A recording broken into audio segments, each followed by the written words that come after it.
Reforma në drejtësi ka prodhuar shumë gjëra të mira, po ka prodhuar edhe shumë gjëra të këqija, të cilat është nevoja dhe t'i themi në këtë panel të nderuar. Cilat Për janë shembull, to reforma në drejtësi problematike? ka kolapsuar sistemin e drejtësisë.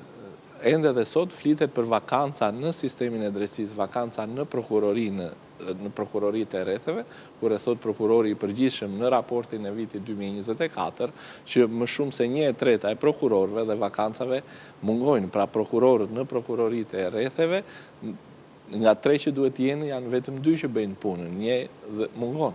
Pra, vakancat në sistemin e drejtësisë kanë kolapsuar dhe në gjykata të mëdha dhe çështjet civile sot dhe kësaj dite, një seancë nga një tjetër duhet të paktën 4 apo 5 muaj apo edhe 6 muaj ka pasur raste të caktuara.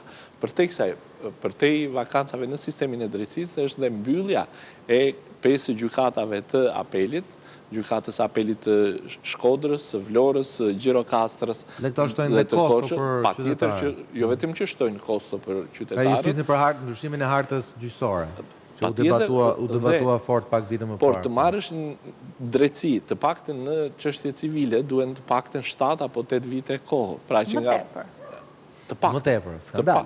Të paktën. Në çështje penale ka një kohë pak më të shkurtër. Në çështje penale ka një kohë më të shkurtër për shkak të masës së sigurimit.